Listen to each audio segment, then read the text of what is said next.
esta imagen que creo que es del Katrina, nos da un poco la idea de la tormenta casi perfecta en la que está metido el planeta si miramos desde el punto de vista medioambiental. Si bajamos un poco a la Tierra para explicar esto, siempre decimos que la naturaleza se está destruyendo, que la biodiversidad está desapareciendo. Nosotros, para poder objetivar esta información, cada 2 años, desde hace 10, publicamos este informe que es una referencia internacional. Se llama el Informe Planeta Vivo. He traído uno aquí, pero lo podéis descargar fácilmente a la web. Simplemente buscándolo en Internet lo vais a encontrar. Es una referencia, como digo, y lo hacemos con instituciones internacionales de mucho prestigio, como la Sociedad Zoológica de Londres o varios institutos de medición de huella ecológica. Para hacerlo, analizamos el estado de 10.000 poblaciones de 3.000 especies de vertebrados diferentes en todo el planeta. No solamente grandes mamíferos, especies muy espectaculares, sino que también analizamos muchas especies que son invisibles, anfibios, peces, reptiles, etc. Y lo hacemos porque son bioindicadores, es la forma de saber qué está pasando con los ecosistemas donde viven. El dato de este último informe de 2014 era dramático, es decir, decía que en prácticamente 2 generaciones, en 40 años, hemos reducido la población de las poblaciones de vertebrados de todo el planeta a la mitad. Creo que esta mañana se hablaba de que llevamos 68 generaciones sobre el planeta. En solo 2 hemos reducido las poblaciones de vertebrados a la mitad. Este tipo de informe lo que nos permite es ver qué está pasando con los ecosistemas donde viven estas especies. Por ejemplo, los ecosistemas acuáticos son los que han sufrido un descenso más dramático en todo el mundo. Y ha sido básicamente por el impacto de la agricultura industrial y la agricultura sedienta, la que consume más agua. Si vemos lo que ha pasado con los ecosistemas terrestres, los bosques, por ejemplo, también vemos un descenso importantísimo en los últimos 30-40 años. Y si nos vamos a lo que ocurre con los mares, vemos también un descenso impresionante. Hay que tener en cuenta que los mares tienen una importancia estratégica para la alimentación del planeta. Bueno, pues en estos 30 años, en estos 40 años, algunas poblaciones, por ejemplo, de atunes, han desaparecido hasta en un 70% en todo el mundo. Lo que deja muy claro el informe es que la huella de la humanidad es cada vez más grande y estamos teniendo un impacto demasiado grande para lo que el planeta puede admitir.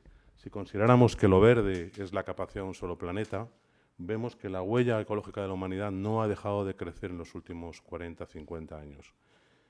Y al mismo ritmo ha bajado la biodiversidad de nuestro planeta. Cuando hablamos de la biodiversidad, hablamos también de los ecosistemas que nos sostienen. Por eso traigo a colación este asunto. Los ecosistemas de los que dependemos para tener agua, para tener alimento, para tener salud, etcétera, etcétera.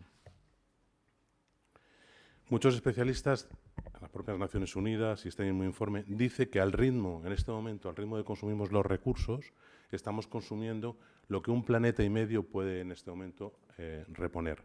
A este ritmo, en el 2030, a este ritmo de consumo, estaremos consumiendo 2 planetas.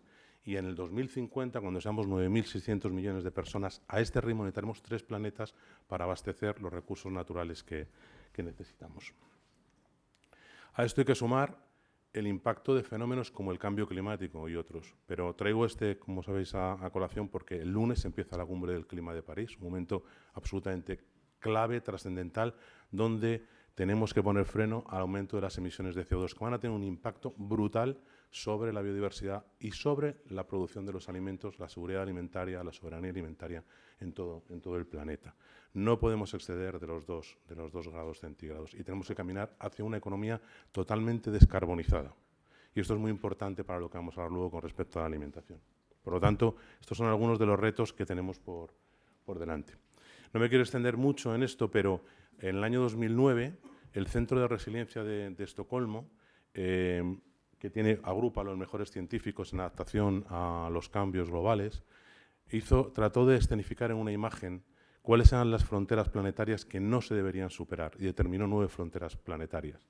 Digamos que este sería el límite de seguridad y identificó el cambio climático, la acidificación de los océanos, el agotamiento, el uso global del agua. Bueno, pues en este momento hemos superado ampliamente 3 de esas fronteras planetarias. La de la pérdida de biodiversidad, estamos perdiendo biodiversidad entre 100 y 1000 veces más rápido de lo que sería natural. El cambio climático, el ciclo del nitrógeno y, en cuanto al agua y a los cambios de uso de la tierra y a la acidificación de los océanos, estamos creciendo a un ritmo cada vez de menos seguridad. No me quiero extender en ello demasiado, pero que sepamos que estamos superando las fronteras, digamos, planetarias. Y esto tiene que marcar la forma en que vamos a vivir a partir de ahora. No podemos vivir sin esta premisa en todo lo que hagamos, en todo lo que produzcamos, en todo lo que consumimos, porque vivimos en un planeta finito y eso tenemos que entenderlo y no nos entra en la cabeza. Nos comemos el planeta. El impacto de la alimentación, de la producción de la alimentación, de la transformación, de la distribución, está teniendo un impacto masivo en el medio ambiente y en la biodiversidad del planeta. El consumo del agua, aproximadamente el 70-75% del agua que se consume en el planeta va al sector agroalimentario, no solamente a la alimentación, al sector agrario, mejor dicho. En España, en algunos sitios, hasta el 90%, como en la cuenca del Guadalquivir, el agua se destina a esto. Las emisiones de CO2. La alimentación produce en este momento el 30% de las emisiones globales de CO2 a la atmósfera. Algunos expertos dicen que hasta el 50% sumamos la distribución, la transformación, los residuos. Y el impacto en los ecosistemas. La producción de alimentos está impactando de una forma muy fuerte en los ecosistemas de la Tierra. Un ejemplo claro es la deforestación, como veremos ahora, pero también la desaparición de zonas húmedas, etc. El problema es que si todo este esfuerzo, esta huella, este daño que hemos infligido al planeta hubiera servido al menos para el objetivo de paliar, de acabar con el hambre, hubiéramos dicho, bueno, por lo menos ha servido de algo. Pero vivimos en un planeta todavía absolutamente desigual. 1.000 millones de personas viven, 800 según Naciones Unidas, viven en la pobreza y no tienen acceso pasan hambre. Unos 1.000 pasan hambre oculta, es decir, tienen alguna deficiencia nutricional. Y en cada día se calcula de media que mueren unas 40.000 personas por hambre. Sin embargo, 1.400 millones de personas, se ha hablado esta mañana, sufren algún tipo de sobrepeso, de obesidad, etc. O sea, vivimos en un mundo, en ese sentido, bastante desigual. Ante esto, lo que se suele plantear desde muchos sectores es la intensificación aún más de la agricultura. Y lo que dice Naciones Unidas, lo que dice FAO, es que no es necesario. Es decir, hay alimentos suficientes en este momento en el mundo para cubrir la demanda de los 7.000 millones que estamos sentados a la mesa del planeta, y hay suficientes para cubrir los 9.600 que seremos en el 2050. Lo que hay es un problema de equidad de distribución de los alimentos fundamentalmente.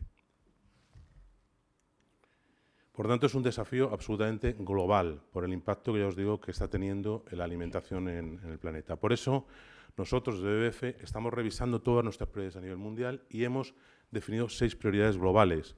Y hemos puesto el alimento, la alimentación, al mismo, perdonad que me dirija a esta pantalla, la alimentación al mismo nivel de acción y de compromiso para trabajar en ello que los océanos, el clima o la fauna salvaje. ¿Cómo estamos abordando estos problemas? Bueno, pues todos los temas relacionados con consumo, que son prácticamente todos los que están afectando en este momento a la biodiversidad, nosotros trabajamos dentro de este esquema. En primer lugar, trabajamos para conservar la biodiversidad, asegurar, aumentar la seguridad alimentaria, del agua, de la energía y la integridad de los ecosistemas. En primer lugar, tenemos que preservar el capital natural, es decir, los ecosistemas que nos dan la vida. Nos tienen que entrar en la cabeza. Cuando destruimos o contaminamos un río, cuando destruimos un bosque, estamos dañando las fuentes de nuestra alimentación, de nuestra calidad de vida en general. Tenemos que producir mejor los alimentos y tenemos que consumir de una forma mucho más responsable. Pero todo esto no va a servir de nada si no reorientamos, como veis allá a la izquierda, los flujos financieros, antes se ha hablado, los flujos financieros que están alimentando precisamente este proceso, y lo reorientamos en sentido positivo. Y si no aumentamos, como veis a este lado, la gobernanza y la equidad en el uso de los recursos. Por lo tanto, nosotros trabajamos en este momento, tenemos 3 prioridades, 3 ejes a nivel mundial. 1, producir los alimentos de forma sostenible. 2, consumir de forma mucho más responsable. Y 3, intentar un cambio de dieta a nivel global. Voy a ir un poco por los tres lo más rápido posible. En primer lugar, producción de alimentos de forma sostenible. Se puede producir los alimentos de una forma mucho más sostenible, sin tanto impacto medioambiental. Nosotros lo que estamos haciendo básicamente, estamos trabajando ahora mismo con 10 más o menos de los commodities, de los alimentos más o menos que más impacto tienen, desde la carne, la leche, la soja, el aceite de palma, la producción de gambas, la piscicultura. Todos estos son los alimentos que están teniendo un impacto global más grande. ¿Cómo lo estamos abordando? Con un esquema muy similar. Estamos tratando de crear sistemas de certificación, bueno, primero, sistemas que garanticen que tanto el productor como el consumidor tienen parte y responsabilidad en todo el sistema de producción. Y estamos ayudando a crear sistemas de certificación, de gestión, que garanticen que al final el producto que tú has comprado viene de una fuente sostenible. Es decir, usar el consumo, como en el judo, como una herramienta a tu favor.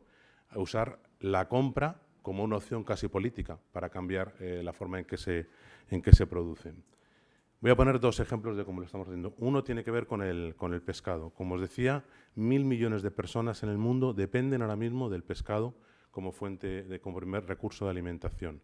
Sin embargo, el 75% de las pesquerías de todo el mundo están con problemas. El 29% de ellas están totalmente sobreexplotadas.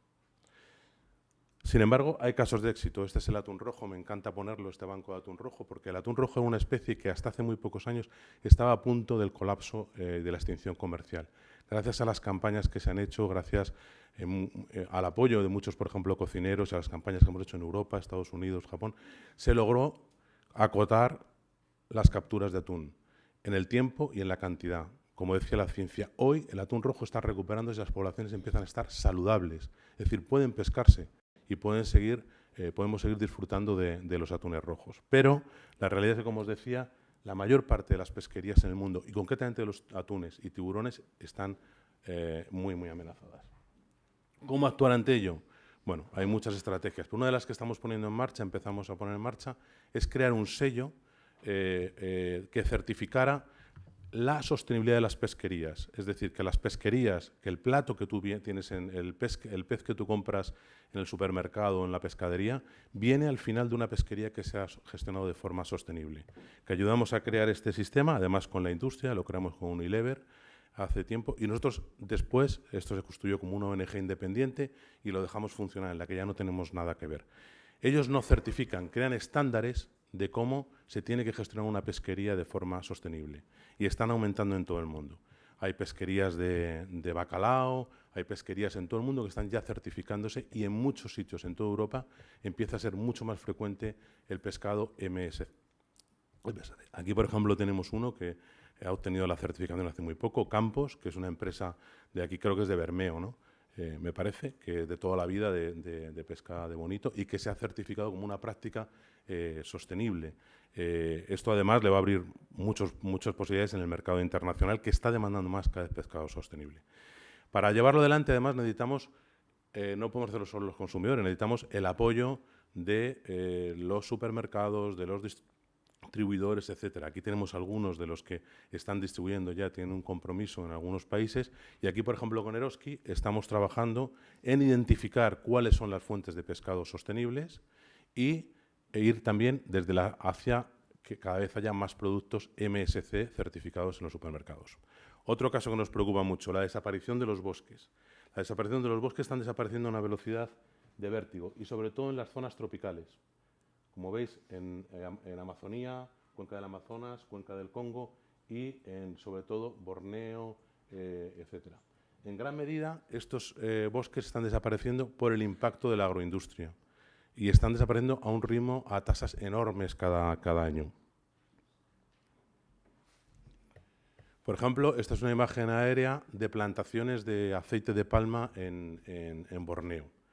Como veis, se limpia completamente la selva para el aceite de palma. Aquí en España todavía no tiene mucho impacto, pero el aceite de palma, el consumo está creciendo brutalmente en todo el mundo. Y estamos trabajando también sobre aceite de palma muchísimo. Pero me voy a referir a uno que tiene un impacto y que lo tenemos muy presente, que es el impacto de los cultivos de soja. Si veis esta imagen, que es de la cuenca del Amazonas, Fijaros en esta zona de aquí, estas zonas más claras son zonas de deforestación. Estos dientes que veis aquí de peine es cómo entra la deforestación en la selva, y si hacemos una imagen, exactamente esto es lo que estamos viendo. Es decir, es cómo el cultivo masivo de, por ejemplo, en este caso de soja, está deforestando los bosques que necesitamos por muchísimas razones. Esto concretamente, esa imagen es, creo que de la zona de Rondonia y Mato Grosso. Esta es una imagen concretamente del Cerrado, o sea, cómo los campos de soja llegan a desmatar por completo la selva. Y el consumo de soja, como podéis ver aquí, no ha dejado de crecer y la demanda mundial sigue aumentando y hasta 2050 sigue aumentando. Una forma de trabajar con esto, pues, que estamos intentando llevar a cabo, es poner a todos los productores de soja, en este caso, en la misma mesa. Estas son las siglas de la mesa redonda de la soja sostenible. Y lo que aquí hemos hecho es poner a todos los productores alrededor de la mesa para que se comprometan a una serie de estándares, igual lo hemos hecho con el aceite de palma, para que se comprometan a que la soja que van a llevar a los mercados es una soja que no viene de la deforestación, donde no se ha utilizado productos químicos, etcétera, etcétera. Y ya hay en el mercado soja con este sello. Pensar que la soja es la proteína principal que se está utilizando en este momento para engordar el ganado. La carne que nos comemos, en realidad, en gran medida viene de la deforestación de la selva. 88% de la soja que entra en España va a engordar ganado. Y de ese 88, el 60% va a la cría de cerdos. Entonces, en realidad estamos, para decirlo de una forma muy gráfica, estamos destruyendo las selvas para engordar los cerdos. La segunda línea, y voy terminando, la segunda tiene que ver con consumir de una forma responsable. Y esta no puede ser solamente responsabilidad de los consumidores. Esta es una responsabilidad de las administraciones, es una responsabilidad de las grandes distribuidoras, es una responsabilidad de los supermercados, que tienen que ayudar al consumidor a ponérselo cada vez más fácil, cada vez más cerca. No podemos dejar caer la responsabilidad del consumo responsable en los consumidores. Para consumir de forma responsable, lo primero que hay que hacer es dejar de desperdiciar la comida. 40% de los alimentos que se producen en el mundo van a la basura. En los hogares europeos, aproximadamente un 30%, lo que supone unos 170 kilos de alimentos al año. En un país africano no llegan a 11. Esas lo que tiramos a la basura. Y aquí, evidentemente, vuelven a tener un papel muy importante los grandes supermercados, los distribuidores, pero también las administraciones. En segundo lugar, tenemos que apoyar y apostar como consumidores, utilizar nuestro consumo como herramienta de cambio y apoyar aquellos sellos, aquellas certificaciones que están detrás y que producen un cambio. Agricultura ecológica, agricultura, pesca sostenible, etiquetas que garantizan también comercio justo, o sea, sostenibilidad en las tres patas, ambiental y social. Pero tenemos también que informar a los consumidores. No es nada fácil saber qué comprar, qué no hay que comprar, cuál es el impacto de una cosa o de la otra. Esto es, por ejemplo, una de las guías de pescado que nosotros producimos para facilitar a los compradores de pescado, de una forma muy sencilla, saber cuáles son las especies de pescado que tiene delante, que tienen más impacto, menos impacto, y ayudarles a elegir. Y necesitamos campañas masivas de difusión y divulgación para concienciar sobre las opciones más sostenibles y menos sostenibles. Esta es una campaña que acabamos de lanzar a nivel de toda la Unión Europea, con la Unión Europea, intentando sensibilizar sobre el consumo de pescado. Dice que lo que es horrible no es lo que está ocurriendo con nuestros océanos, lo horrible no es este pez, sino lo que está ocurriendo con nuestros océanos, y podéis ver, si entráis en la página web, pues la campaña de sensibilización. Y luego, el trabajo de educación, de formación que antes se ha comentado, y que yo creo en este sentido, y no es porque esté aquí y porque colaboremos con Eroski, que es una rara avis lo que está haciendo Eroski a través, por ejemplo, de Eroski Consumer. Es fundamental este tipo de campañas de continuo de sensibilización sobre la salud, sobre el impacto ambiental, etcétera, de los alimentos. Y hay muy poco, hay que invertir en esto. Y para terminar, la tercera pata de nuestro trabajo, que tiene que ver con cambiar la dieta. ¿Cómo cambiamos hacia una dieta realmente sostenible? ¿Y qué es una dieta sostenible? Pues es muy sencillo. Una dieta sostenible es la que es buena para el planeta, la que tiene pocos impactos ambientales, y ahí soy muy concreto, la que tiende hacia una pérdida de biodiversidad cero y la que tiende hacia tener emisiones de gases de efecto invernadero cero, pero también que es saludable para las personas. Aquí una pequeña encuesta del Eurobarómetro. Nos encontramos con que el 80% de los europeos están preocupados por el impacto ambiental de los productos que consumen, que el 80% preferirían comer menos carne, que es clave, pero de mejor calidad, y que el 50% reemplazarían la mayor parte de la carne que comen por frutas y verduras.